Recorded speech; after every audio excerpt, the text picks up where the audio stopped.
108 श्री बसवानंद जी महाराज की जय। बोले परम पूज्य मुनि श्री सर्वानंद जी महाराज की जय। बोले परम पूज्य मुनि श्री जनानंद जी महाराज की जय। बोले परम पूज्य मुनि श्री पुण्यानंद जी महाराज की जय। नमोस्तु महाराज, नमोस्तु नमोस्तु नमोस्तु।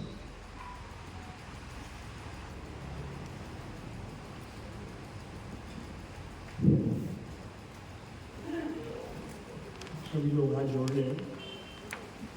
ओंकार मंत्र पहले हम बोलेंगे, बाद में ओम नमः सिद्धेभ्य।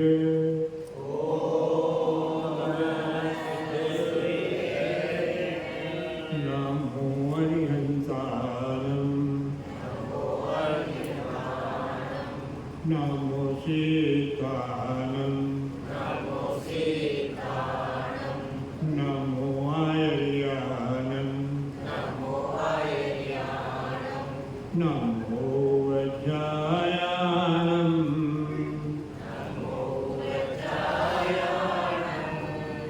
नमो लोहे सव्यसानं।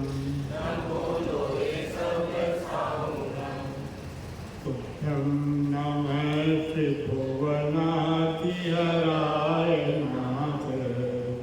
तुभ्यं नमः क्षितितलामलभूषणाय।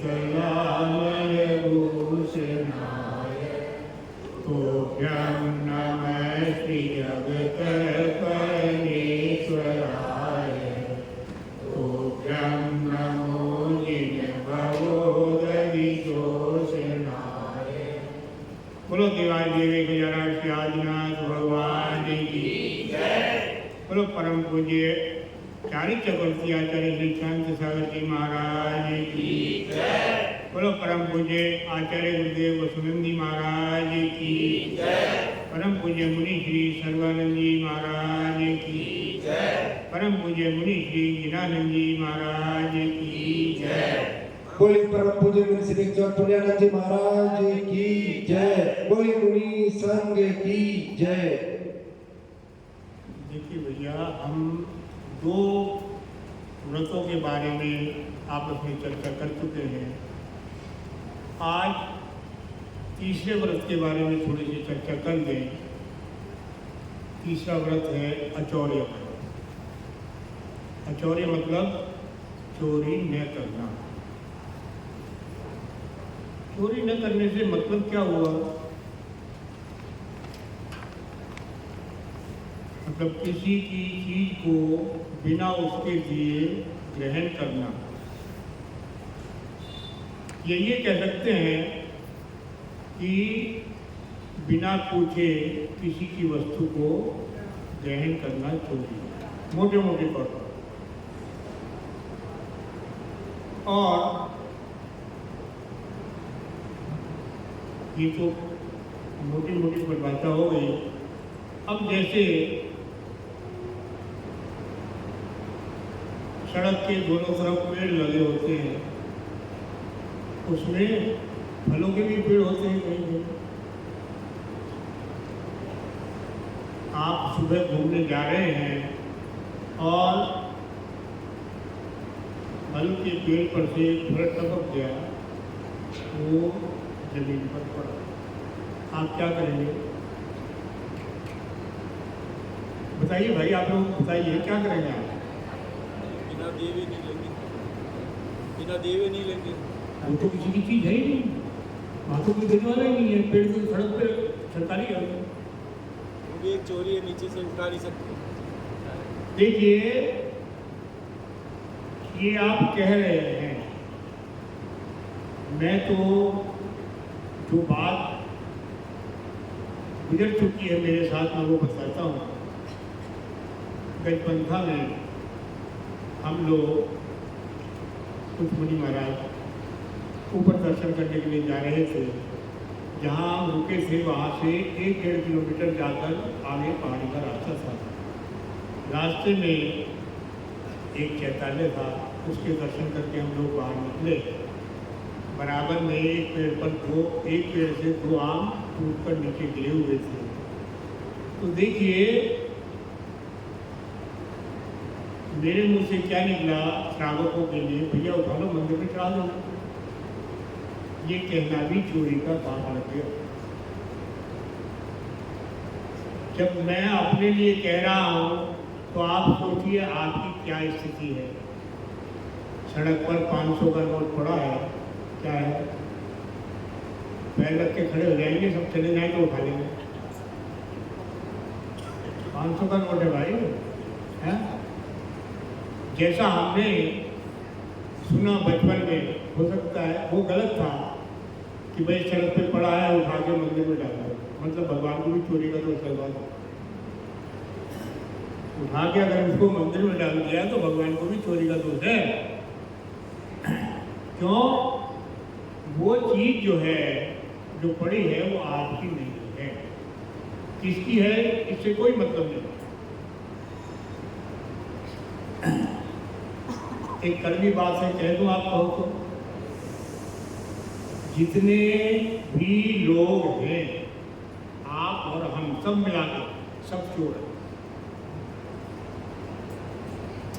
सब चोर हैं। आप बोलिए भाई ये तो बात गलत है, कैसे चोर है सब, है? जितने आप लोग बैठे हैं टैक्स की चोरी करते हैं, हेरा फेरी करते हैं सब, बताइए करते हैं कि नहीं करते हैं? ईमानदारी से टैक्स कौन देता है? देखिए हम भारत देश के रहने वाले हैं, भारतीय हैं, तो इस देश को चलाने के लिए कोई नियम कानून संविधान बना हुआ है। उस संविधान का पालन न करना भी चोरी है। अपने कर्तव्यों का पालन न करना, अधिकार तो हमें सबको चाहिए, हमारा ये अधिकार है, हमारा ये अधिकार है, हमारा ये अधिकार है, अधिकार तो हम सब मांगते हैं, परंतु अपने कर्तव्यों की तरफ हमारा ध्यान नहीं है कि हमें अपने कर्तव्य भी पूरे करने चाहिए। अगर हम अपने कर्तव्यों को पूरा नहीं करते तो वह भी चोरी है। जैसे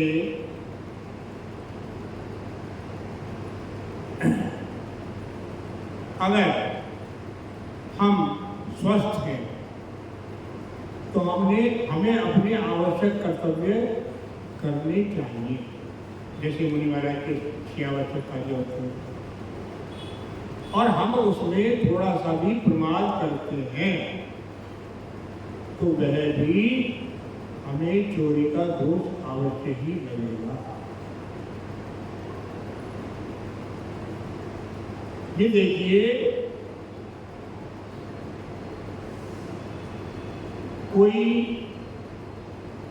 कितना भी अधिक पैसे वाला क्यों न हो, वो अगर अपनी फैक्ट्री को बढ़ाना चाहता है तो क्या करेगा? पैसा उसके पास है, परंतु फिर भी बैंक से लोन लेगा, और बैंक से लोन लेने के बाद वो अपनी फैक्ट्री का विस्तार करेगा। वो लोन क्यों लिया? जिससे कि टैक्स बचा सके। ये सब क्या है? आप कहीं नौकरी करते हैं या आपके यहाँ कोई नौकर है, आपने 6 घंटे या 8 घंटे या 10 घंटे, जो भी आपके यहाँ नौकरी का टाइम है, उतना टाइम आपने, जो आपकी सैलरी तय हुई उसमें वो आपने टाइम बेच दिया, और उस टाइम में आप काम नहीं करते, मोबाइल पे बात कर रहे हैं। क्या है बताइए?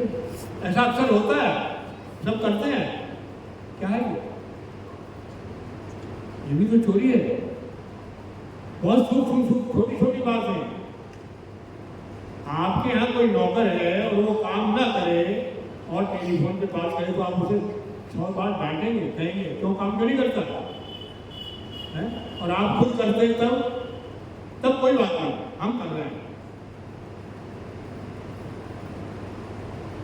तो अपने कर्तव्य का पालन न करना भी चोरी है। अब आप सोच लीजिए, आप अपने मन में झांक कर देख लीजिए कि वाकई आप अपने कर्तव्य का सत्य रूप में पालन करते हैं क्या, और नहीं करते तो आगे करने की कोशिश करें जिससे चोरी का दोष न करें।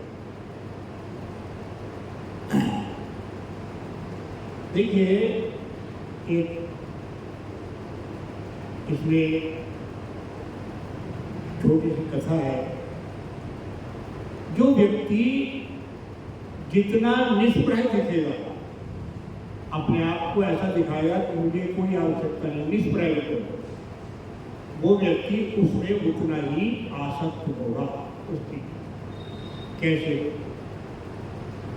कौशाम्बी नगर में एक तापस था, तपस्या करने वाला साधु। वह कहता था कि मैं पृथ्वी भी किसी की जो जमीन है उसका भी इस्तेमाल नहीं करता, और एक छीके पर बैठकर पंचाग्नि तक तपता था। और उसका काम क्या था? रात के समय वो कौशाम्बी नगर में चोरी करके लाता था और दिन भर छीके पर बैठे रहने का पंचाग्नि तक करता था। एक बार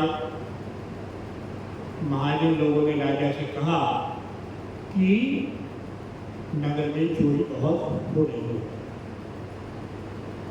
राजा ने कोतवाल को बुलाकर कहा, या तो 7 दिन में चोर को पकड़ के लाओ, नहीं तो अपनी गर्दन लेके आओ, मतलब तुम्हें सजाए मौत।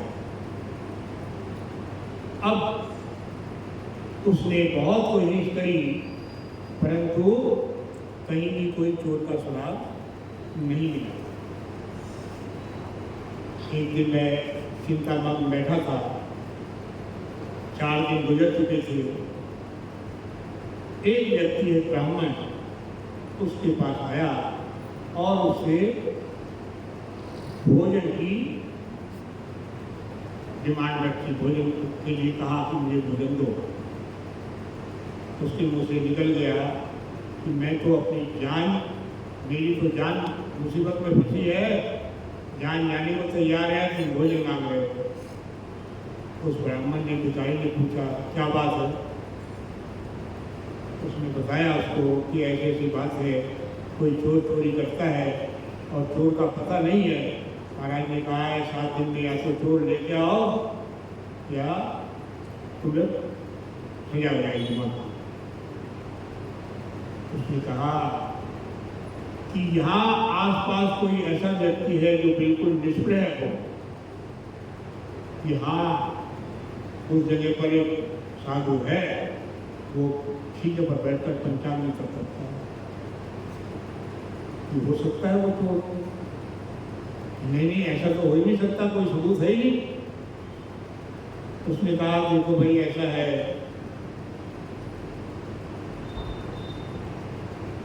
मेरे साथ 4 घटनाएं ऐसी घट चुकी हैं जिससे कि मैं तुम्हें सुनाता हूँ। उसने कहा पहली घटना तो मेरी ब्राह्मणी की है। मेरी ब्राह्मणी ये कहती थी कि मैं महासती हूँ, मैं पर पुरुष का स्पर्श भी नहीं करती, परंतु वह अपने पुत्र को दूध पिलाती थी और रात्रि में ग्रह के विरोधी के साथ कुकर्म करती थी। यह सब देखकर मेरा मन खराब हो गया और मैंने घर छोड़ दिया।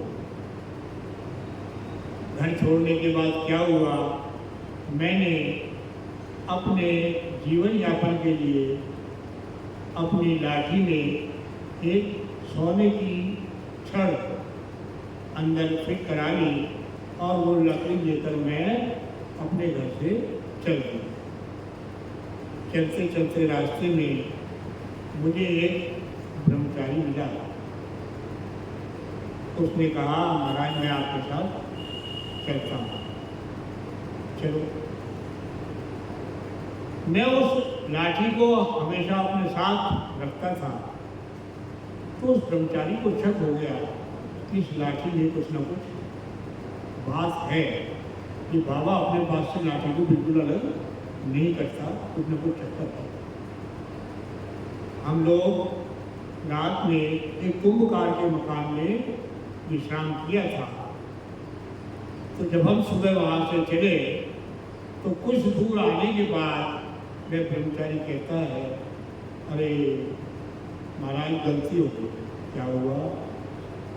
देखो महाराज कुंभकार के घर से एक ये घास का तिनका मेरे सिर के बालों में लगा चला आया, मुझे तो चोरी का दोष लगेगा, मुझे वापस दे के आना है। ठीक है, वो घास का तिनका वापस देने के बहाने वापस चला गया और शाम के समय वह आकर हमसे जहाँ पर हम रुके वहाँ पर मिला। अब वो सुबह का भूखा था, भिक्षा के लिए उसको जाना था। उसने कहा मैं भिक्षा के लिए जा रहा हूँ। तो मैंने ये सोचते हुए कि रास्ते में कुत्ते इसके पीछे पड़ जाएंगे और ये परेशान हो रहा, वो लाठी उसको दे दी। इस मौके की ताक में तो वो था ही बनता है। लाठी लेके जो गया वो आज तक लौट के नहीं आया। दो किस्से हो गए। अब मैं थोड़ा और आगे चला तो एक वन में पहुंचा। वहां पर मैंने पक्षियों का एक घोंसला देखा और वहां पर एक बूढ़ा पक्षी भी था और कुछ जवान पक्षी थे। तो एक दिन सुबह के समय उस बूढ़े पक्षी ने उन जवानों से कहा, भाई आप लोग दाने की खोज में जा रहे हैं, भोजन की खोज में जा रहे हैं, तो मेरी चोंच रस्सी से बांध दिया है, जिससे कि आपके जो शिशु है वो सुरक्षित रहे। ऐसा ना हो कि भूख से व्याकुल होकर मैं उनका भक्षण कर दूँ। उन पक्षी ने कहा कि आप तो हमारे बाबा हैं, आप ऐसा कैसे कर सकते हैं कि भाई जब भूख लगी होती तो कुछ भी दिखाई नहीं पड़ता, इसलिए आप मेरी चोंच को बांध जाएं। वो पक्षी उसकी चोंच बांधकर दाने की खोज में चले गए। मैं क्या देखता हूँ कि उस पक्षी ने अपने पंजों से वो जो रस्सी उनकी चोंच में बंधी थी वो खोल ली और सब पक्षियों के बच्चों को वो खा गया। और शाम होने के टाइम पर उसने अपनी चोंच को फिर बांध लिया और बिल्कुल निढाल होकर पड़ गया जैसे भूखा पड़ा। तो ये 3 मैंने देखे। उसके बाद मैं और आगे चला।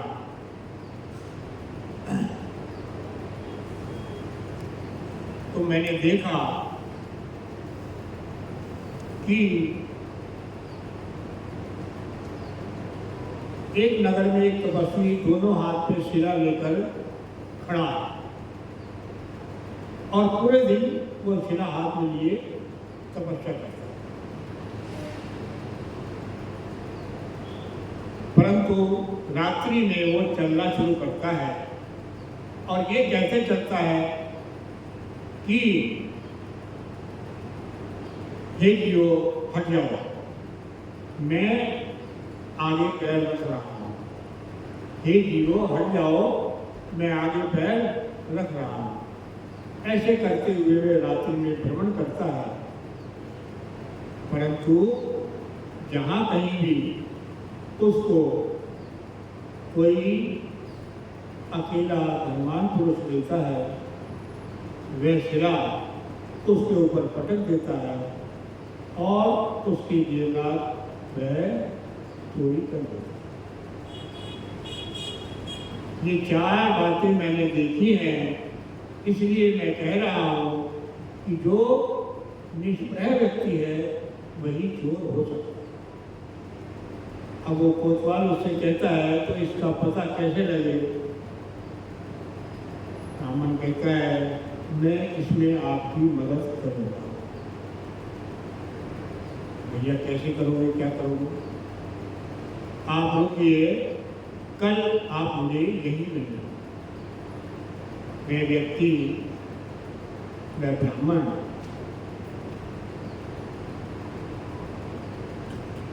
चलते चलते उस जगह पहुंच जाता है जहाँ पर वो तपस्या कर रहा है, सीढ़ी पर बैठे हुए, और जाकर वहाँ एक कोने में बैठ जाता है। जो उस महाराज के चेले हैं, शिष्य हैं, वो उसको वहाँ से भगाने की बहुत कोशिश करते हैं। वो कहता है भैया मैं तो अंधा व्यक्ति हूँ, मुझे तो कुछ दिखाई देता नहीं, मैं कहाँ जाऊँगा, यही पड़ा रहेगा मुझे। अब वो जो चेले हैं परीक्षा करते हैं, कभी तिनका उसकी आँख के पास लाते हैं, कभी उंगली उसकी आँख के पास लाते हैं, पर वो सब देखता हुआ भी अंधा बना हुआ बैठा रहता है। अब सबको ये विश्वास हो जाता है उसके शिष्यों को कि ये वाकई अंधा है। अब रात्रि होती है तो एक गुफा, एक अंधकूप जैसी गुफा है, उस गुफा में वह देखता है कि यहाँ पर बहुत सारा जो चोरी हुआ वो सामान है वो रखा हुआ है, और वो सब लोग बैठकर खाना खा रहे हैं। उनका भोजन भी देखता है कि कैसा कैसा भोजन ये कर रहे हैं। देखने के बाद वो सुबह टटोलता वापिस आता है और कोतवाल को सब बताता है कि ऐसे ऐसे है। अब कोतवाल उस व्यक्ति को जो सीढ़ी पर बैठा हुआ तपस्या कर रहा था गिरफ्तार कर लेता है, और सैनिक लोग आकर वो सारा चोरी का सामान निकाल कर राजा के पास ले जाते हैं, पहुंचा देते हैं। तो देखिए, जो जितनी निष्प्रहता दिखाता है कि मुझे इस चीज़ से कोई सरोकार नहीं है, मेरे लिए ये चीज़ बेकार है, मुझे कोई आवश्यकता नहीं है, उसकी उतनी ही उसके मन में उतना ही उस चीज़ के प्रति राग होता है, तभी वह निष्प्रहता दिखाता है। तो चोरी करने पर एक तापस भी विख्यात हुआ कि वह इस प्रकार से चोरी करता है। और एक उदाहरण ऐसा भी है, चोरी करने वाला सप्तदशन में लिप्त अंजन चोर, ऐसा श्रद्धान उसको हुआ, ऐसा श्रद्धान उसने किया कि वह पार हो गए। आज भी आप और हम अंजन चोर ही कहते हैं, क्योंकि वो चोर के नाम से प्रसिद्ध था। परंतु श्रद्धान सेठ के वचन पर इतना श्रद्धान कि नमोकार मंत्र याद न होने पर भी आनम तानम कुछ न जाना, कुछ न सेठ वचन प्रमाण, मुझे पता नहीं क्या कहा तुमने, और काट दिया। आकाशवाणी विद्या से हो गई, सेठ के पास पहुंच गया। मतलब सेठ से जब बताया तो मुनि दीक्षा धारण की, तपस्या की। आप कहते हैं सभी लोग, अधिकतर लोग, कि ठीक है,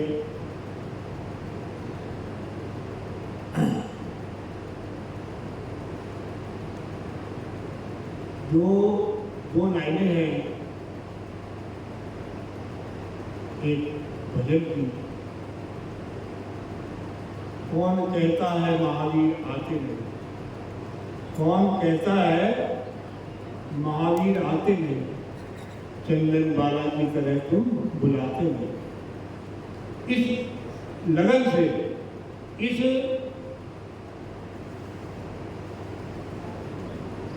बिल्कुल आत्मसात होकर भगवान के भक्ति में लीन होकर बुलाए, तो ही तो भगवान आए। हम तो अपने मतलब को भगवान को बुलाते हैं मंदिर में। आप ये देखिए, जितने लोग बैठे हैं या जितने लोग हैं, 99% ऐसे लोग हैं, महावीर जी गए, तिजारा गए या पदमपुरा गए, भगवान मेरा ये काम होगा, मैं इतने का छत्र चढ़ाऊंगा, मैं ये चीज चढ़ाऊंगा। मतलब महावीर हम भगवान से सौदेबाजी कर रहे हैं, हमारी भावना तो है नहीं। कौन कहता है महावीर आते नहीं, माँ त्रिशला की तरह बुलाते नहीं। वो प्यार तो हो, माँ त्रिशला का जो प्यार था वो प्यार तो हो। अगर वो प्यार हो तो कोई इस बात में शक नहीं कि हर कार्य अपने आप सिद्ध हो जाता है। ऐसा तो नहीं है कि आप ये कहें कि भगवान आप आके कोई कार्य करेंगे। भगवान तो सिद्ध शिला में बैठे हैं, उनको कोई मतलब नहीं है आप उनकी भक्ति करें या आप उन्हें भला बुरा करें, उन्हें कोई लेना देना नहीं है।